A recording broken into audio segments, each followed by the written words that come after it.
این هویت یگانه رو پیدا کنیم. مرزهای ما مشخص است. مرزهای ما نوروز است، مهرگان است و سده است. مرزهای ما گلستان و بوستان و شاهنامه و مثنوی است. در کوچه کوچه بخارا و بوی جوی موریان و سمرقند و خجاند و کولاب و هرات و بلخ و تهران و شیراز. این ریشه های مشترک و این فرهنگ بزرگ ما رو به هم پیوند داده. اصلا ما چیزی برای جدایی نمیبینیم که بگوییم چه چیز ما رو پیوند میده. یکی هستیم. لایق شیرالی بزرگ میگوید تاجیک و ایرانی و افغان چرا ما در این دنیا که از یک مادریم و باید چنین گفت زمین سخت کوهستان دل نرمم عطا کرده است. درشتم هر که میخواند خطا اندر خطا کرده است. یکی گفتا تو تاجیکی، یکی گفتا تو ایرانی. جدا از اصل خود میرد کسی ما را جدا کرده است. آن که ما را از ما جدا کرده است از اصل خود میرد. این نوروز جاودان است تا یک جوانه باقی است. تا زمانی که پرچم ایرانی میله گل سرخ در بلخ به اهتزاز در میآید، پرچم ایران شهری، تا زمانی که شاهنامه و تخت رستم در جای جای این کهنبوم جریان دارد، هویت مشترک و تبار مشترک ما در هم پیوسته است. و فردوسی بزرگترین عمود است،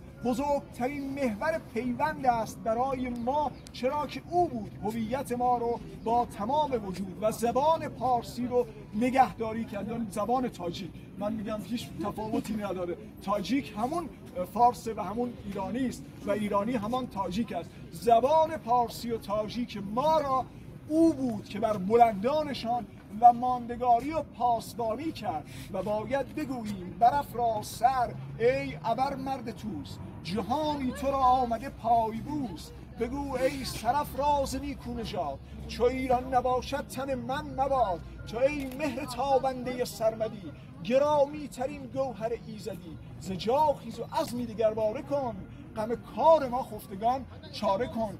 جایگاهی که فردوسی در فرهنگ و هویت مشترک ما داره هیچ شخصیتی نداره. همه بزرگان سعدی، حافظ، مولانا ویژه‌اند. عطار ویژه است، نظامی ویژه است، اما فردوسی دیگر است، چرا که بنیان است. اگر فردوسی نمی بود زبان پارسی و زبان تاجیک نمی بود، شاید دیگر حافظ و سعدی و مولانا هم نداشتیم. بدین رویه که ما باید این نشانه ایران شاهنامه رو شما ببینید. در شاهنامه مرزهای ایران کجاست؟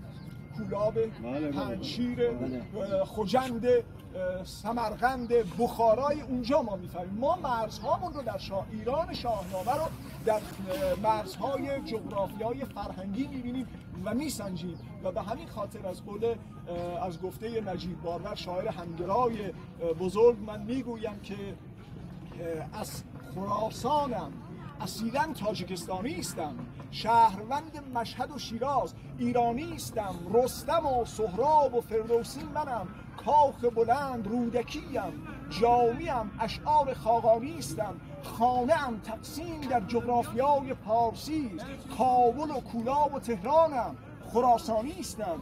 اصل ما این است. از بخارایم اصیلاً تاجیکستانی است. این نگاه و این جایگاه برای ما مشخص است. در سمرقند و خجند و بخش و چاچ ریشه فرهنگ اجداد درخشان تو است. ریشه فرهنگ اجداد درخشان ما در همه جاست. من در کوچه پس کوچه های خجند بو میکشیدم، بوی نیاکانی رو میرفتم. در سمرقند و بخارا روی جوی موریان رو با تمام وجود احساس میکردم. در هرات احساس میکنم و شما هم حتما این احساس رو در توس ما دارید. من خوشاوند میگویم به همه شما گرامیان که امروز به زادگاه پدر حماسه های ایران زمین و زبان فارسی آمدید و زادگاه خودتون و دیار خودتون توس خاستگاه هر ایرانی تبار و هر تاجیک تباری است که ریشه و پیوند خودش رو از اون میره. و شاهنامه بزرگترین پیوند ماست، بزرگترین حلقه پیوند ما، چرا که همه گونه های آموزه ها، باورهای ایرانی و تاجیکی رو در خودش نهفته داره، در خودش داره. آموزه های ما، باورهای ما، آیین های ما، اگر امروز آیین های ما رسم گل دادن در همه جا رفته، این نخستین بار در شاهنامه و در آموزه های ما آمده است. اگر در تمام جهان حلقه ازدواج رفته و حلقه پیوند گرفته، از حلقه پیوند فرهنگ ما آمده و از شاهنامه رفته در جای دیگر. اگر آیین های عروسی در بعضی جاها گلازین کردن به واقع خودروی عروس و داماد آمده، از شاهنامه گرفته شده و در تمام دنیا رفته. اگر لباس عروسی آمده از اونجاست، اگر رونمایی دادن بوده از شاهنامه است. این است که شاهنامه میتوانیم بگوییم هویت ما رو و ما رو پیوند میده و نگذاشت فراموش بشه. آن همه عظمت، آن همه شکوه رو برای ما مشخص کرد. همه هم و غم فردوسی همون ایران بزرگ بود و همیشه از خدا میخواست که اون رو یاری بده تا بتواند ایران رو و ایران بزرگ رو منظوره حفظ بکنه. که دادار گیهان مرا یاور است، که از دانش برتران برتر است. به نیروی آن پادشاه بزرگ، من ایران نگه دارم از چنگ گرگ. 1700 بار نام ایران ایرانی در شاهنامه آمده است و هیچ نیرویی و هیچ کتابی بالاتر از شاهنامه نتوانسته است این ایران بزرگ رو و این مرزها و این جغرافیای بی‌بدیل رو برای ما مشخص بکند و برای ما فریاد بکنه که آنچه کوروش کرد و دارا و آنچه زرتشت مهین، زنده گشت از همت فردوسی سحرآفرین. تازه گشت از طبع حکمتزای فردوسی به در. آنچه کردندن بزرگان در جهان از داد و دین، شد درفش کاویانی باز بر پا تا کشید. این سوار پارسی رخش فصاحت زیر زین، پس برون آمد ز پاژ توس برنا شاعری. هم خردمندی حکیم و هم سخن سنجی وزین. معجز شاهنامه از تاتار دهقان مرد ساخت، وزنه صحرانشینان کرد چنگ رامتین. با درون مرد ایرانی نگر تا چون کند، این مقامی که با بیگانگان کردین چنین.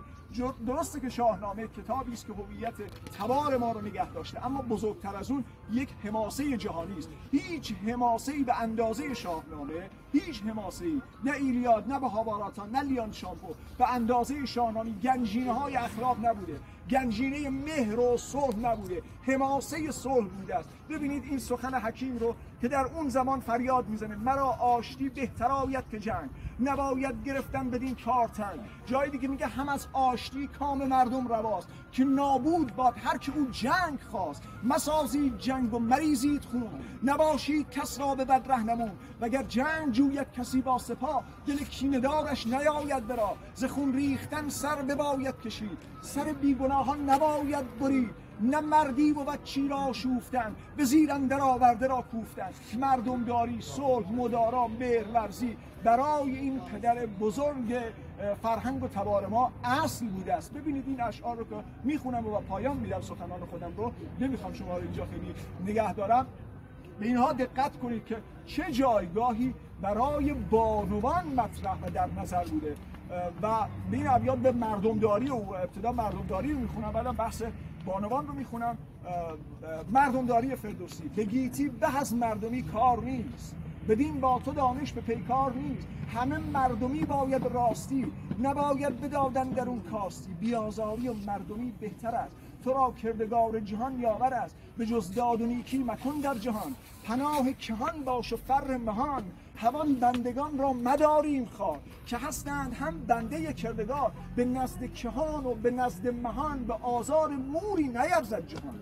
کنون گوش دل سوی درویش دار، غم کار او چون غم پیش دار. من در پایان برای اینکه هم نگاه فردوسی رو به بانوان ببینید و همین اشعار رو تقدیم میکنم به بانوانی که در جمع ما هستن و فردوسی یک جا از همسر مهربانش یاد میکنه در ابتدای داستان بیژن و منیژه. و من گفتم در تمام شاهکارهای ادبی جهان رو بگردید، اگر نمونه‌ای برای توصیف بانوان و ستایش بانوان کسی پیدا کرد به من بگوید شکسپیر این گونه گفته است، بگوید لویی آراگون این رو گفته، هومر این رو گفته، تاگور این رو گفته، من میپذیرم. در هیچ جای جهان ابیاتی چنین در ستایش بانوان این نشون دهنده اون فرهنگ بزرگه. و فردوسی در گفتگویی که با همسرش داد در ابتدای بیژن و منیژه که خوابش نمیبره و همسرش میپرسه چرا نمیخوابی، ببینید چه واژه‌ها و صفت‌ها و ترکیبایی برای همسرش استفاده میکنه. بدن تنگی اندر بجستم ز جای، یکی مهربان بودم من در سرای، مرا گفت شمعت چه باید همی، شب تیره خوابت نیاید همی.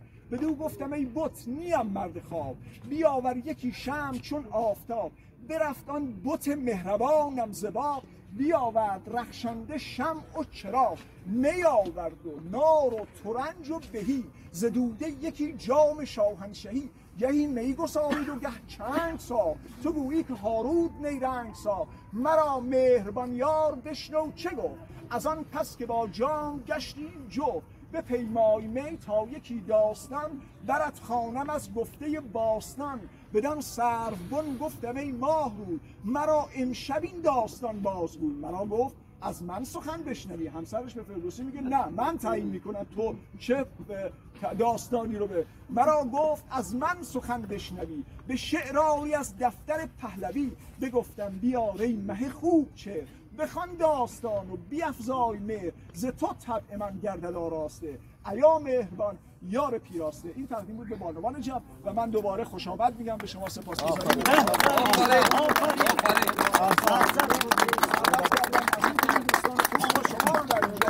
ما بسیار سپاسگزاریم. امیدواریم که خوش بگذره در زادگاه خاستگاه حماسه‌های ایران زمین. درود بی‌کلام.